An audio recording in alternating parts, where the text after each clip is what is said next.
गजिला दरभंगा में चलई पगली हमारे शासन गे, जाने पुलिस पर शासन गे ना।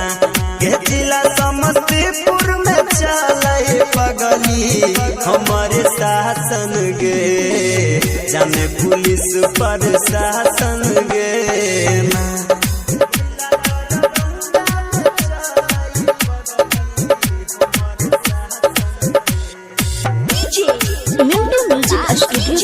धमाकेदार प्रस्तुति ये सब दिन करबई हम बदमाशी, चाहे जेल है कहीं चाहे फांसी।